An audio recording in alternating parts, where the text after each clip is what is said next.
बिस्मिल्लाहिर्रहमानिर्रहीम। आज हमारा टॉपिक गाल्जी अपरेटस है। सबसे पहले इसे हम डिफाइन करेंगे। Golgi apparatus is a flattened membrane bounded sacs with associated vesicles.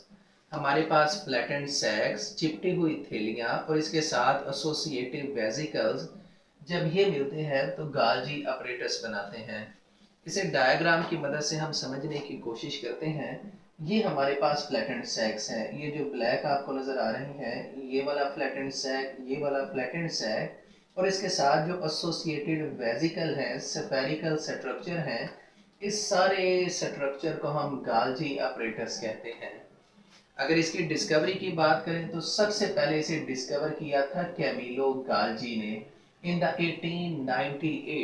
ये क्वेश्चन एमसीक्यू के अंदर भी आता होता है कि इसे किसने डिस्कवर किया। कैमिलो गाल्जी साइंटिस्ट था और किस ईयर के अंदर ये डिस्कवर हुआ था, इन द 1898। अब ये यूकैरियोटिक ऑर्गेनेली है, यानी सिर्फ यूकैरियोट के अंदर पाई जाती है, प्रोकैरियोट के अंदर बिल्कुल नहीं पाई जाती।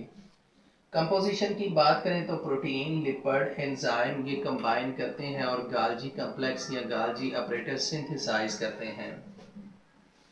उसके बाद अगर इसकी हम डायग्राम को समझने की कोशिश करें और इसकी कंपोजिशन और इसकी सिंथेसिस को समझने की कोशिश करें तो इस डायग्राम के ऊपर हमने फोकस करना है। ये हमारे पास यूकैरियोटिक सेल का न्यूक्लियस होता है। ये जो सेंट्रल स्फेरिकल ऑर्गेनेली नजर आ रहा है, इसके साथ rough endoplasmic reticulum network of channel attach होता है, जिसके ऊपर राइबोसोम अटैच है। बिल्कुल इसके साथ ऐसी चैनल्स, ऐसी ट्यूब्स भी अटैच हैं जिनके ऊपर कोई भी वेसिकल नहीं होता, राइबोसोम नहीं होता। इसे हम स्मूथ एंडोप्लाज्मिक रेटिकुलम कहते हैं। अब इनमें से जो स्मूथ एंडोप्लाज्मिक रेटिकुलम है, ये बड ऑफ करता है और बड ऑफ करने के बाद छोटे छोटे वेसिकल बनाएगा।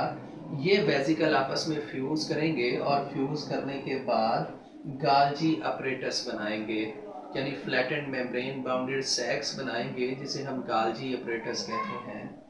अगर इसकी एक ट्यूब की बात करें, चाहे ये वाली ट्यूब है या ये वाली ट्यूब है, ये फ्लैटेंड सैक, इसे हम सिस्टर्ना कहते हैं। और बिल्कुल इसी तरह ये जो हमें ट्यूब्स नजर आ रही हैं स्मूथ एंडोप्लाज्मिक रेटिकुलम की, इसे भी हम सिस्टर्ना कहते हैं। अब दोनों के अंदर थोड़ा सा डिफरेंस है। वो डिफरेंस क्या है भला? ये ट्यूब्स एक दूसरे के साथ कनेक्टेड है, एक दूसरे के साथ जुड़ी हुई हैं, जबकि ये फ्लैटेंड मेम्ब्रेन बाउंडेड सैक्स एक दूसरे के साथ कनेक्ट नहीं करती, बल्कि ये डिस्कनेक्ट होती हैं। इनके दरमियान आपस में कोई भी कनेक्शन नहीं होता। तो ये इनके अंदर डिफरेंस है। उसके बाद अगर इस फ्लैटेंड मेम्ब्रेन बाउंड सैक की बात करें या सिस्टर्ना की बात करें तो इसकी दो फेसेस हैं, दो सरफेसेस हैं। ऊपर वाली को हम कहते हैं आउटर कन्वेक्स सरफेस या सिस फेस।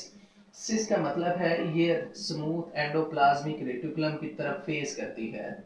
उसके बाद इस सिस फेस को हम फार्मिंग फेस भी कहते हैं। और दूसरी फेस जो इस एंडोप्लाज्मिक रेटिकुलम की ऑपोजिट डायरेक्शन के ऊपर इसका फेस होता है, इसे हम कहते हैं इनर ट्रांस फेस, जिसे मिचोरिंग फेस भी कहते हैं। अब इसे फार्मिंग फेस और मिचोरिंग फेस क्यों कहते हैं? ये वर्ड एसोसिएट करता है इनके फंक्शन के साथ। असल में गाल्जी कम्प्लेक्स का फंक्शन होता है मटेरियल्स को पैक करना, और पैकिंग जहाँ से स्टार्ट होती है इसे फार्मिंग फेस कहते हैं, ये ऊपर वाली, और जहाँ पर कंप्लीट या मिचोर होती है इसे मिचोरिंग फेस कहते हैं। तो इसके फंक्शन के अंदर हम डिस्कस करेंगे कि ये पार्टिकल कहाँ से आते हैं, ये प्रोटीन या एंजाइम कहाँ से आते हैं जिसे गाल्जी अपरेटस पैक करता है। तो फंक्शन को समझने के लिए हमने इस डायग्राम को देखना है। ये हमारे पास रफ एंडोप्लाज्मिक रेटिकुलम है। ये रफ एंडोप्लाज्मिक रेटिकुलम प्रोटीन या एंजाइम सिंथेसाइज करता है। ये जो हमें ग्रीनिश कलर के नजर आ रहे हैं, ये प्रोटीन है या एंजाइम है।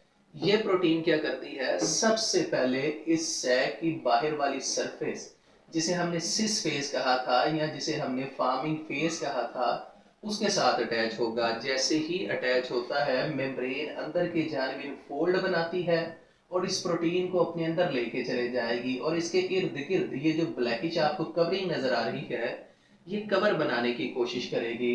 उसके बाद जैसे ही ये इसकी ट्रांसफेज से बाहर आती है तो इसके इर्द गिर्द एक पैक्ड जो है वो इनवेलप बन जाता है, जो इसे पैक करने की कोशिश करता है। उसके बाद ये मटेरियल दूसरे सैक के पास, दूसरे गाल्जी कम्प्लेक्स का जो हमारे पास ये सिस्टर्ना है, इसके पास जाएगा। इसकी ऊपर वाली सरफेस फार्मिंग फेस के साथ कंबाइन करेगा और कंबाइन करने के बाद इसके इर्द गिर्द मेम्ब्रेन बनाना शुरू कर देगा। और ये मेम्ब्रेन कंप्लीट या मेच्योर होने के बाद इस ट्रांस फेस से बाहर इस वेजिकल या प्रोटीन को बर्ड ऑफ कर देगी। और हमारे पास जो वेजिकल आता है इसे हम लाइसोसोमल एंजाइम कहते हैं। तो इन शॉर्ट अगर हम इसके फंक्शन की बात करें तो इसका फंक्शन होता है मटेरियल्स को पैक करना। उसके बाद नेक्स्ट अगर हम इसके फंक्शंस ये हमने मजीद डिस्कस किए हुए हैं, तो यहाँ पर हम देखते हैं फंक्शंस के अंदर पहला फंक्शन है ट्रांसपोर्टेशन ऑफ मटेरियल्स। ये मटेरियल्स को सेल के अंदर मुख्तलिफ पार्ट्स की तरफ से ट्रांसफर करता है, जैसे कि ग्लाइकोलिपिड। ग्लाइकोलिपिड प्लाज्मा मेम्ब्रेन के अंदर पाया जाता है, वो इसके अंदर मॉडिफाई होगा, ग्लूकोज और लिपिड कंबाइन करेंगे और कंबाइन करने के बाद ये स्ट्रक्चर बनाएंगे। ये स्ट्रक्चर ट्रांसफर हो जाएगा प्लाज्मा मेम्ब्रेन के साथ, जहां पर ये इसकी सिंथेसिस के अंदर रोल प्ले करता है।